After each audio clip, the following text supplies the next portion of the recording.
নির্বাচনে ভোটারদের নিরাপত্তা নিশ্চিতে সর্বোচ্চ চেষ্টা করবে নির্বাচন কমিশন, জানিয়েছেন প্রধান নির্বাচন কমিশনার এম নাসির উদ্দিন। তিনি আরও বলেন, নির্বাচন নিয়ে ইসির প্রস্তুতিকে স্বাগত জানিয়েছেন বিভিন্ন দেশের প্রতিনিধিরা। আজ বাংলাদেশে অবস্থানরত বিদেশি সব মিশনের কূটনীতিকদের সঙ্গে বৈঠক শেষে কথা জানান তিনি। এর আগে সকাল 10টায় রাজধানীর গুলশানে হোটেল ওয়েস্টিনের বলরুমে আসন্ন ত্রয়োদশ জাতীয় সংসদ নির্বাচন ও গণভোটকে সামনে রেখে বাংলাদেশে অবস্থানরত বিদেশি সব মিশনের কূটনীতিকদের সঙ্গে এই গুরুত্বপূর্ণ বৈঠক শুরু হয়। আসন্ন জাতীয় সংসদ নির্বাচনের সার্বিক প্রস্তুতি, নির্বাচনী প্রক্রিয়া, আন্তর্জাতিক পর্যবেক্ষক নিয়োগ এবং নির্বাচনের স্বচ্ছতা, আইন শৃঙ্খলা পরিস্থিতি ইত্যাদি নানা জরুরি বিষয়ে কূটনীতিকদের অবহিত করতে এই বৈঠকের আয়োজন করা হয়। বাংলা সাহিত্যের অন্যতম দিকপাল মহাকবি মাইকেল মধুসূদন দত্তের সাহিত্যকর্মে মানবিক চেতনা, মুক্তবুদ্ধি ও সৃজনশীলতার যে দীপ্ত প্রকাশ আজও তা অনুপ্রেরণা যোগায় বলে জানিয়েছেন অন্তর্বর্তী সরকারের প্রধান উপদেষ্টা ডক্টর মোহাম্মদ ইউনূস। আজ মহাকবি মাইকেল মধুসূদন দত্তের 202তম জন্মবার্ষিকী উপলক্ষে দেওয়া এক বাণীতে তিনি এই কথা বলেন।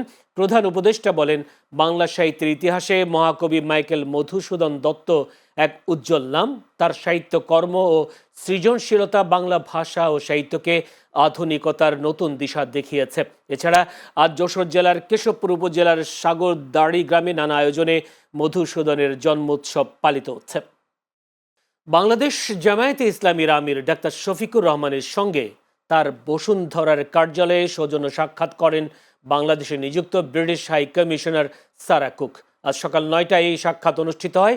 এই সময় ব্রিটিশ হাই কমিশনারের সাথে উপস্থিত ছিলেন deputy high commissioner James Goldman, British high কমিশনের পলিটিক্যাল হেড টিম ডুকেট এবং ডেপুটি সেক্রেটারি কার্টি ওয়ার্ড। সাক্ষাৎকালে আসন্ন ত্রয়োদশ জাতীয় সংসদ নির্বাচন নিয়ে আলোচনা সহ ভবিষ্যতে যুক্তরাজ্যের সাথে বাংলাদেশের উন্নয়ন, অগ্রগতি ও দ্বিপক্ষীয় সম্পর্ক আরও বেগবান হবে বলে আশাবাদ ব্যক্ত করা হয়। জুলাই গণঅভ্যুত্থানের প্রথম শহীদ বেগম রোকেয়া বিশ্ববিদ্যালয়ের শিক্ষার্থী আবু সাইদ হত্যার ঘটনায় করা মানবতা বিরোধী অপরাধের মামলায় 30 আসামির বিরুদ্ধে আজ তৃতীয় দিনের মতো রাষ্ট্রপক্ষের যুক্তিতর্ক উপস্থাপন করা হয়। আজ আন্তর্জাতিক অপরাধ ট্রাইব্যুনাল 2-এর চেয়ারম্যান বিচারপতি নজরুল ইসলাম চৌধুরীর নেতৃত্বাধীন বিচারিক প্যানেলে এই শুনানি অনুষ্ঠিত হয়। জানা গেছে, এদিন প্রসিকিউশনের পক্ষ থেকে মামলার অবশিষ্ট যুক্তি, সাক্ষ্য প্রমাণ ও আইনি বিশ্লেষণ তুলে ধরা হয়। আসন্ন জাতীয় সংসদ নির্বাচনে বরিশাল সদর 5 আসনে গণসংযোগ ও লিফলেট বিতরণ করেছে বিভিন্ন দলের প্রার্থীরা। শনিবার নগরীর কেডিসি এলাকায় গণসংযোগ ও লিফলেট বিতরণের মাধ্যমে প্রচারণা শুরু করেন ইসলামী আন্দোলন বাংলাদেশের প্রার্থী মুফতি সৈয়দ মোহাম্মদ ফয়জুল করিম ও বাংলাদেশের জামায়াত সমাজতান্ত্রিক দল বাসদের প্রার্থী ডাক্তার মনীষা চক্রবর্তী। অপরদিকে বিএনপির মনোনীত প্রার্থী অ্যাডভোকেট মুজিবুর রহমান সরোয়ার নগরীর নতুন বাজার এলাকায় গণসংযোগ করেছেন। কুষ্টিয়ার কুমারখালীতে ত্রয়োদশ জাতীয় সংসদ নির্বাচন ও গণভোটের বিষয়ে সাংবাদিকদের সাথে মত বিনিময় সভা করেছে কুষ্টিয়া 4 আসনের জামায়াতের মনোনীত প্রার্থী মোহাম্মদ আফজাল হোসেন। শনিবার শহরের শেখকান্দি এলাকায় আল ফালাহ মিলনায়তনে মত বিনিময় সভা অনুষ্ঠিত হয়। এ সময় তিনি বলেন, জামায়াত ক্ষমতায় গেলে দেশে ইনসাফ প্রতিষ্ঠিত হবে, চাঁদাবাজি, দখলবাজি, মাদকমুক্ত সমাজ গড়ার লক্ষ্যে কাজ করবে জামায়াত। এই সময় সভাপতিত্ব করেন কুমারখালী উপজেলা জামায়াতের আমির মোহাম্মদ আফতাব উদ্দিন। কোনো চাঁদাবাজ এবং দুর্নীতিবাজকে যুব সমাজ ভোট দেবে না বলে মন্তব্য করেছেন বাগেরহাট 3 আসনের দাঁড়িপাল্লা প্রতীকের প্রার্থী অ্যাডভোকেট ওয়াদুদ। শনিবার বিকেলে মোংলা উপজেলার মিঠাখালী ইউনিয়নে এক নির্বাচনী জনসভায় প্রধান অতিথির বক্তব্যে তিনি এই মন্তব্য করেন। তিনি আরও বলেন, ফ্যামিলি কার্ড দেখিয়ে একটি চক্র সাধারণ মানুষের সঙ্গে প্রতারণা করার চেষ্টা করছে। এ সময় মোংলা উপজেলা জামায়াতের নায়েবে আমির মোহাম্মদ কোহিনুর সর্দার সহ উপজেলা ও পৌর জামায়াতের নেতাকর্মীরা উপস্থিত ছিলেন। বরিশাল শহরে ব্যাঙের ছাতার মতো গজিয়ে উঠেছে নাম সর্বস্ব অসংখ্য দন্ত চিকিৎসালয়। অলিগলি থেকে শুরু করে ব্যস্ত সড়কে ঝুলছে সাইনবোর্ড।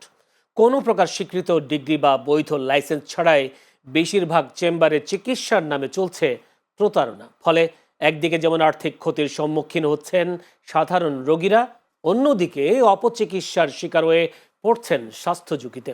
বরিশাল থেকে ব্যুরো চিফ ওমর ফারুকের পাঠানো তথ্যচিত্রে দেখুন প্রতিবেদনে। বাইরে দাঁতের সব ধরনের চিকিৎসার চটকদার বিজ্ঞাপন, কিন্তু ভেতরে চিকিৎসার নামে চলছে অপচিকিৎসা, প্রতারণা। এমন চিত্র বরিশাল নগরীর অলিগলি থেকে ব্যস্ত সড়কের পাশে গড়ে ওঠা ডেন্টাল ক্লিনিকগুলোতে। আকর্ষণীয় সাইনবোর্ড ও বিজ্ঞাপনের আড়ালে এখানকার বেশিরভাগ ক্লিনিকে চিকিৎসা দিচ্ছেন নামধারী কিছু ডেন্টিস্ট, যাদের অধিকাংশেরই নেই বিডিএস ডিগ্রি। কেউ কেউ কেবল টেকনিশিয়ান বা সহকারীর কাজ শিখেই খুলে বসেছেন চেম্বার, আর তাতেই ভুগছেন সাধারণ মানুষ। দাঁত ফলানো অথবা একটা টেম্পোরারি ফিলিং করা অথবা একটু ওয়াশ করা, এতটুকু আমার এখতিয়ার আছে। ওই চেম্বারের অনুমোদন আমরা তো এতটুকু আমি মানে কনফার্ম না যে আলাদা কোনো অনুমতি নিতে হয় কিনা।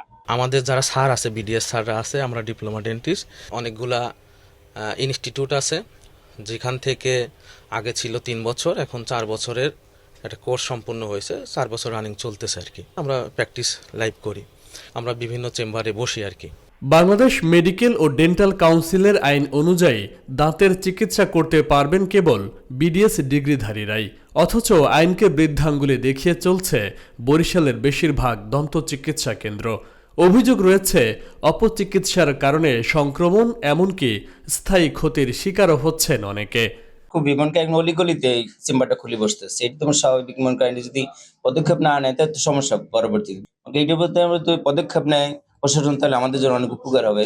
আসলে বরিশাল, শুধু বরিশাল নগরী নয়, সারা দেশেই কিছু ভুয়া ডেন্টাল আছে, যারা পাশ করা বা কোনো সার্টিফিকেটধারী বা কোনো এমবিবিএস ডেন্টালিস্ট না, তারপরেও এবেলে ব্যবসার খাতিরে অনেকেই এইভাবে দিচ্ছে। আমার মতে অনেক জায়গায় এভাবে প্রতারিত হয় সাধারণ মানুষ।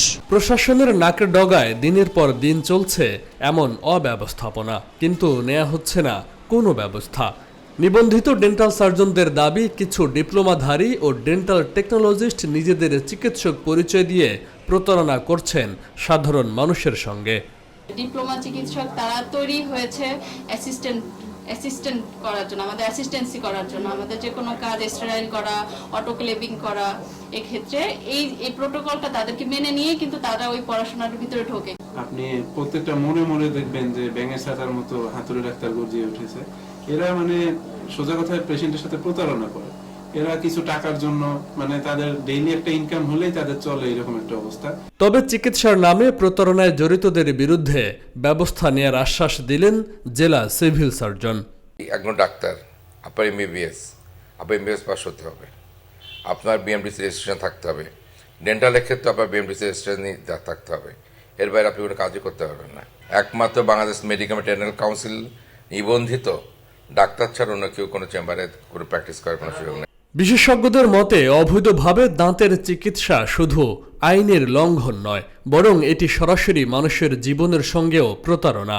বরিশালের অবৈধ ডেন্টাল চেম্বারগুলোর বিরুদ্ধে কঠোর পদক্ষেপ নেওয়া না হলে চরম মূল্য দিতে হবে সাধারণ মানুষকে, এমন আশঙ্কা সংশ্লিষ্টদের। Channel S news desk.